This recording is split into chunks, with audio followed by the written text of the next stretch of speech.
Hey guys, it's Mike here, and welcome to my power scaling series in which I'm going to be going through the entire Cell saga of Dragon Ball Z from start to finish. If you guys are interested, if you're new here, make sure to subscribe and enable all notifications, as well as hitting like and hyping this video up so that you'll be able to see every single one of these videos in this series right away when they come out. And in case that you missed some of the series along the way, make sure to check the end screen of this video when it's over so that you'll be able to in turn go to that playlist and see everything else leading up to this.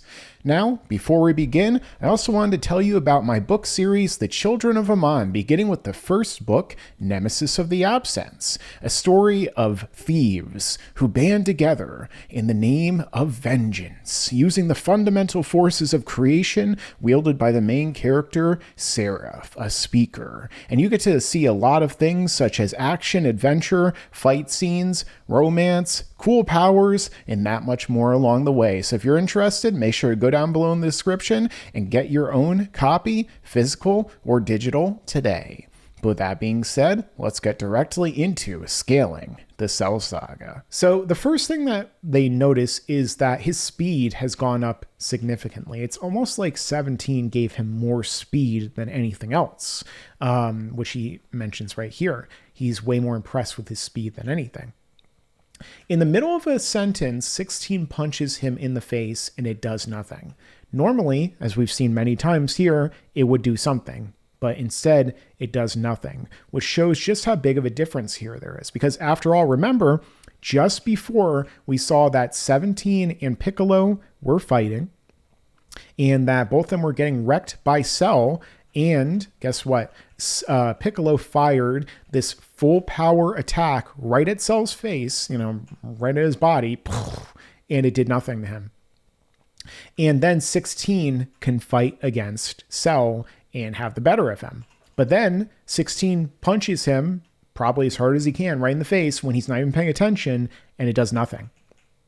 So that goes to show you just how big of a difference there is between the two characters. I would say that this Cell is at least probably twice as strong as Piccolo and 17 were.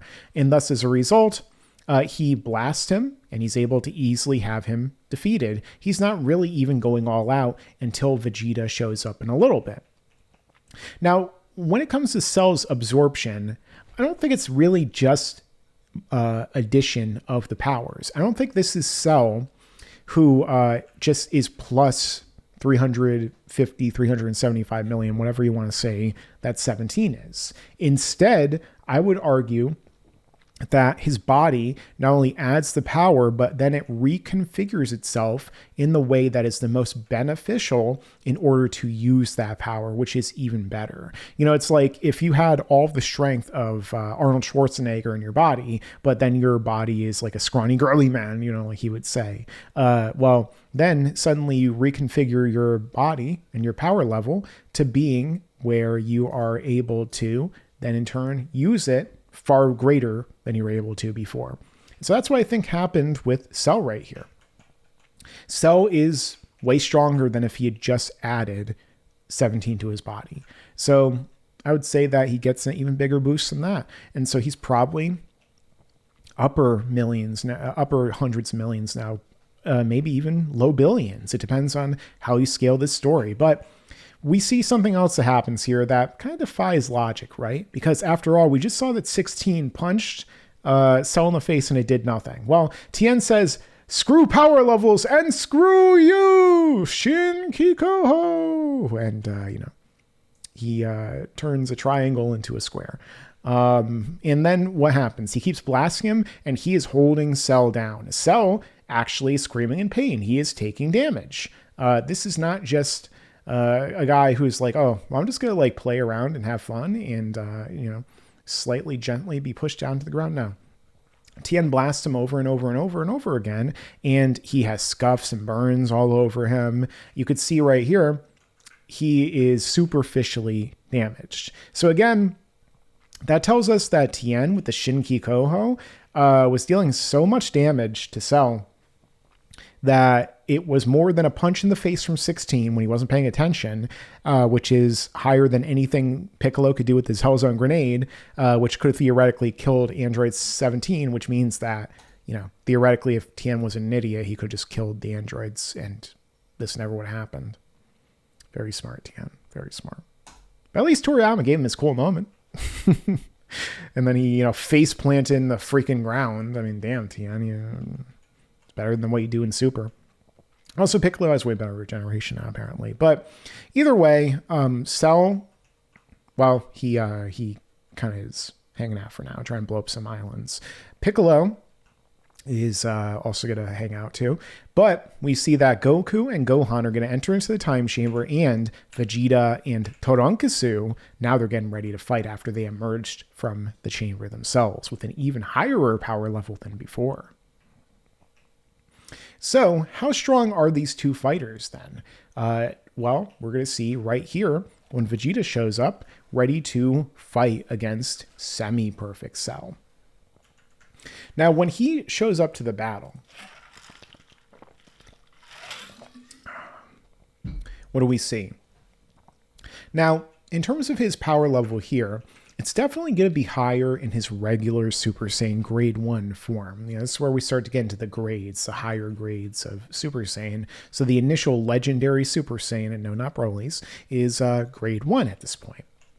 The basic Super Saiyan.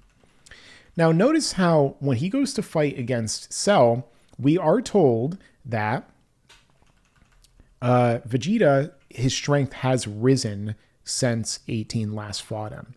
So you could argue that Vegeta right now might be stronger without even going grade 2 than 18, maybe even 17. There's an argument that he might be able to defeat him, but at the same time, Vegeta didn't really know how strong Cell would become. He was kind of using him as sort of as a benchmark, as well as Piccolo again. This is why the characters start to get even stronger, because whereas before, they were training for some ambiguous level of power that they could not sense, 17 and 18. But at this point in time, well, instead, now they actually can feel the power, like the New Day, of Cell. And Vegeta did fight against 18 at least. And, he is a fighting genius, as Piccolo pointed out earlier.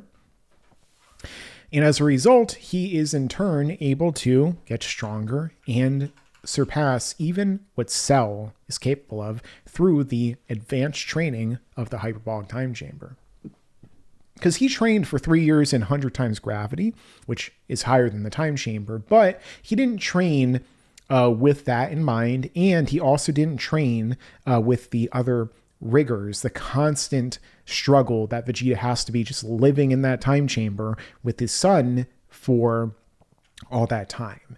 Now, a lot of people say that Vegeta and Trunks did not train together at all. I still don't really agree, because after all, when they first leave the chamber, Trunks does say something, which is with regard to all of that, and saying that, explaining just how fast it was that Vegeta first was able to surpass the Super Saiyan wall. It only took 2 months for him to do it, by the way.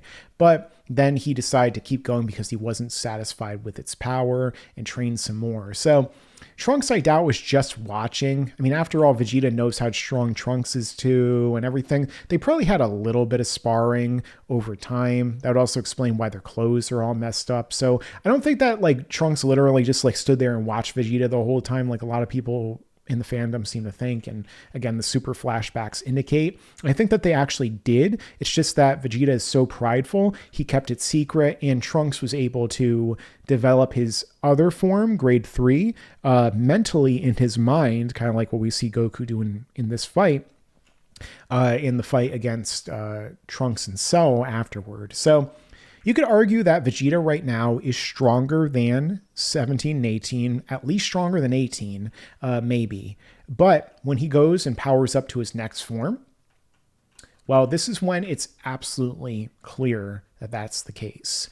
Because, I'll get into this stuff with Goku and Gohan soon, but because the fact that everybody's not only shocked by the fact that he's still getting stronger and more maximumer than ever, but then we could see well, he taps into a new form on top of everything, and furthermore, that he's able to deal some significant damage immediately to Cell. Punching him, taking him off guard. This art is so awesome, Toriyama, rest in peace. And yeah, just wrecking him very easily, drawing blood, breaking through his defenses, and Vegeta isn't even going all out. Vegeta allows him eventually to do the same thing that he did with Android 19. We see that Cell powers up even further. He goes full power because he wasn't really trying up until right now.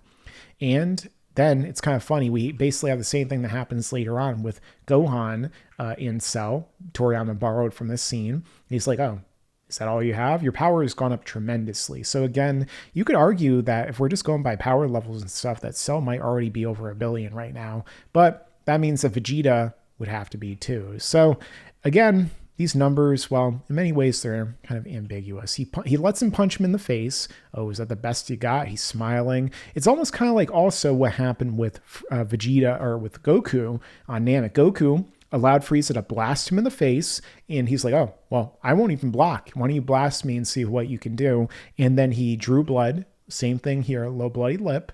And he's like, oh, well, it's so much easier for you to destroy a planet than one man, isn't it? You know?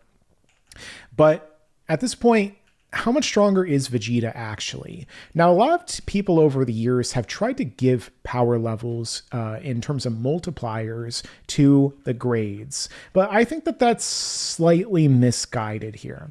I think that this grade, as well as the other grades, actually take into account the same idea as the short bursts and using more energy and power, but instead of actually doing it in the sense of like a single punch or a single strike or something, a single blast, instead they take the energy that they would be using in order to fire a super powerful blast, in order to do a punch at a higher power level than Vegeta's 250 million, or in this case 300, 350, whatever have you. Instead, they put it directly into their body and their muscles. That's why Vegeta is so much more jacked now. It isn't just that he's like, oh, he's in a stronger body. No, it's that they actually are inflating their muscles with their energy. And I believe actually one of the Daizenshu's, the Super Saiyan guides, actually says this too, which is something that I would kind of agree with. Their excess energy is something that they're pouring into their muscles in order to make them physically stronger on top of everything else. Notice also again how Trunks had said that Vegeta achieved this form after being in the time chamber for 2 months, but he wasn't satisfied with its power. That goes again to show you that he was able to do this already within 1/6 of the amount of time that he spent in the chamber. You could argue that they were actually in the chamber longer than a day, based upon some of the little annoyances that Goku has earlier on, the statements and so on.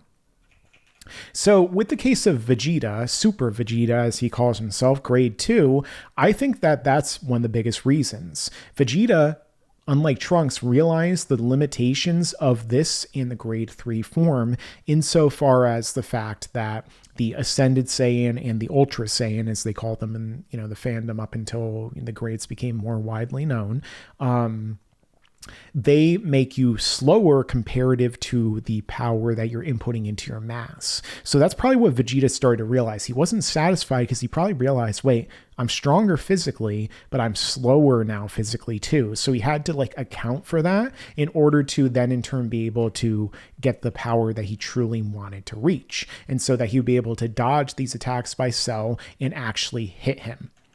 So that's what I think is going on here.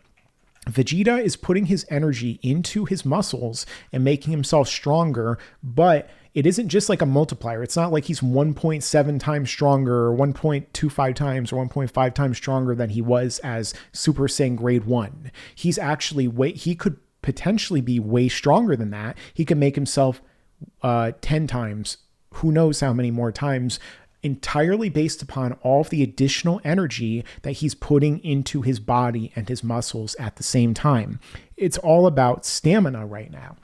That's like a major thing in this arc that I think a lot of people either overlook or they get so caught up in the numbers and the strength that they don't understand that stamina is such a gigantic thing in this arc. That's the reason why 18 broke Vegeta's arms. It wasn't because she was so much stronger. It's because she had infinite stamina. That's why they were such a big deal. They could not only outlast the fighters, they were not only so strong, but then they would outlast them. You see what I'm saying? And so as a result, that's what's happening with Vegeta. He, instead of focusing on his stamina, is instead saying, well, if I just put all my stamina, the energy that I would reserve into my physical body, and thus in turn I would be able to destroy my opponent. And he is correct, at least at first, because that is what happens here. And so that is why Vegeta gets more muscular. All the energy that would be in short bursts is constantly pumping into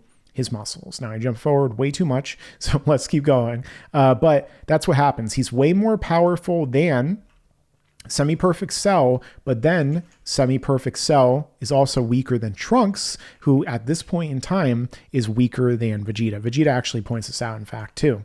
At one point in time, he's like, "Oh, I'll show you right now." It's a great scene that I actually really enjoy. He says, "Now let me tell you something. Over there's this man named Trunks, and he's almost as strong as me." This is another point of contention because there's so much ambiguity after Namek, right, guys? And so what happens? Trunks is weaker than Vegeta right now. I would agree with that, but he's also stronger than Cell. However, at this point, what happens? Cell absorbs Android 18. And when he does, he starts to become perfect. Hey guys, thanks for watching. Make sure to stay tuned for the next episode of this power scaling series of the Cell Saga. Also, get your own copy today of my first book, Nemesis of the Absence, the first in the Children of Mon series, because of course, as I always say, stick around, because there's a lot more to come in the future. Trunks. Future Trunks. And you better subscribe!